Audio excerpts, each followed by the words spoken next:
Hi everyone, my name is Barinada Alexia Nacho, founder of Barinada Legal and the law and business community.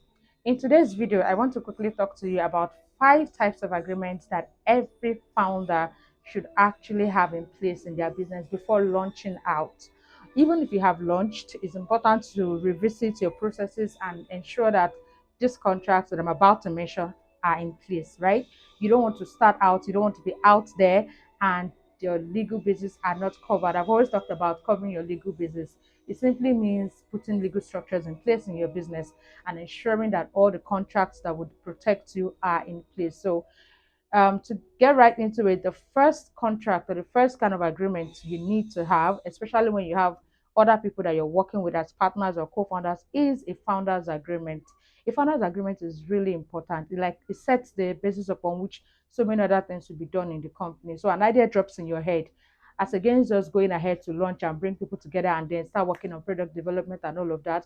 You want to harmonize everything and have a founders agreement. So a founders agreement is important prior to registering the company, right? Or to incorporating or betting a company. Even if you are bringing people into an existing contract, an existing company, so long as you have co-founders that you're working with, it's important to ensure that you have a founders agreement. Now, that's the first thing. Then the second thing you want to do is have a shareholders agreement. Now, by this time, the company has already been incorporated and there are people who are on board as shareholders. They have stock in the company, right? And of course, the company itself is also a party to the shareholders agreement.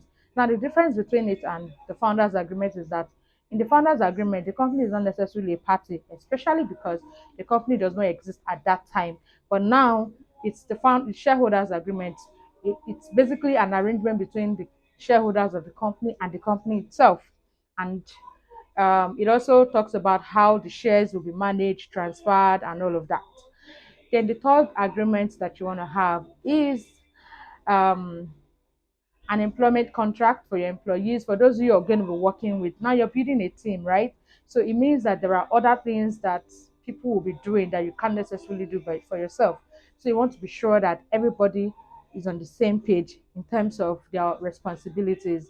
So one of the documents that can help you do that is an employee contract for those who are on full-time employment, or an independent contractor agreement for those who are independent, workers for your company, for your startup. Then another contract that you need as a founder or as a startup founder is what I call IPAA. That's Intellectual Property Assignment Agreement. Now, because you are an innovative founder, because you're a tech startup, there are intellectual property is like a major asset for your business, right? So you want to be sure that whatever anybody does for your company, founders, independent contractors, consultants, just about anybody who is going to be doing any work, software developers, even if it is the co-founders themselves that are the ones developing the product, it's important that they sign this IPA agreement, intellectual property assignment agreement, which basically assigns or transfers all the rights in the work product and work done for the company to the company. So the company owns the product. One of our intellectual property laws says that unless there is a formal agreement or a formal transfer of the rights in a particular aspect of intellectual property to a person, I think it's in respect of photography, right? So there's always been this argument that, oh, if I pay a photographer money to take my picture, then the photographer has no right to put watermark, my photograph with his brand name and logo or whatever.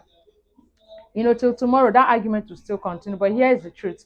Unless, even where the photographer is working in an organization as a paid employee, the photographer still retains the rights to the pictures that he takes for the company, unless there is a formal agreement to transfers the right in the photographs taken back to the company, right? So, unlike in the US and in some other places where this is an exception to ownership of, intellectual property or ownership of IP, in the case of Nigeria, for example, which is a case study here, the photographer still owns the right. So even when you pay a photographer to take your photograph, he still owns the right in the pictures, right? So he could use your face. I mean, that's it.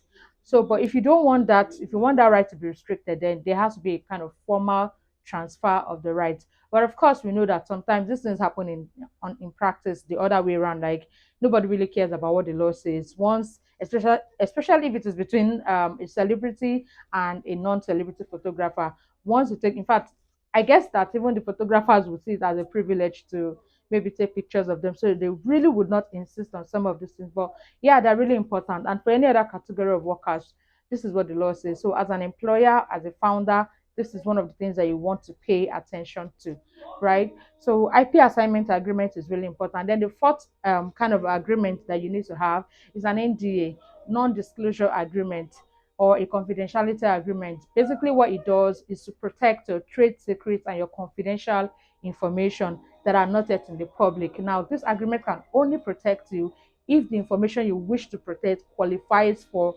a confidential information. So that is to say that it is not all kinds of information that can be protected via an NDA, right? Some informations are already a public knowledge information. I mean, some information, some of you founders, in the name of storytelling, have actually started putting out this information out there about your marketing strategies, your client list, where you source for your product, who is building your app, the kind of, so you find that these sensitive issues are already out there. So even when you put it on paper and you ask your employees or those who are working with you to sign an NDA, it becomes a paper tiger agreement that is not enforceable. Why? Because it has failed the test of confidentiality.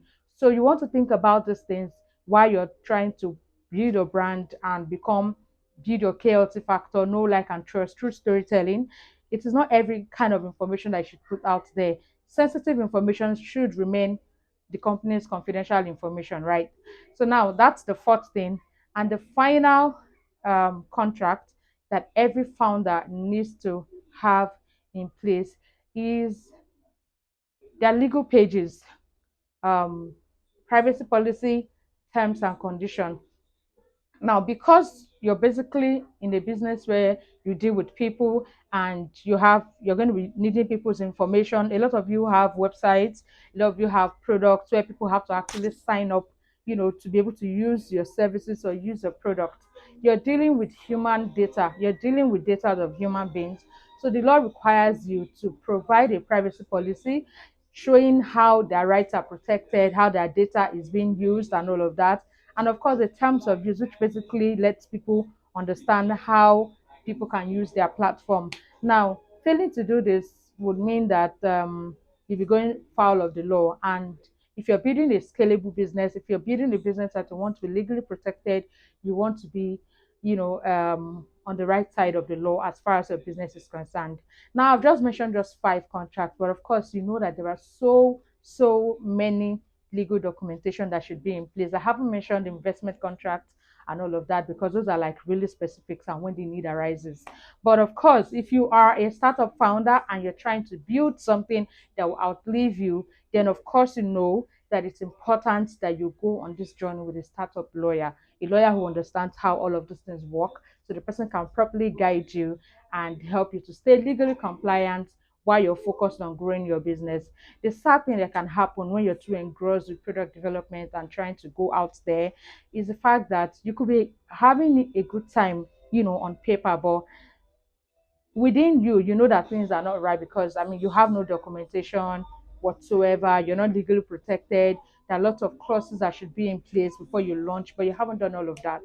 So I hope that someone learns one or two things from this, and I hope that you're able to do the right thing for your business. Your business will thank you for it. Don't say I didn't do anything for you. I did so much for you. The question is, do you listen? Will you implement what I've just said? Thank you and have a good day. I'll see you next time.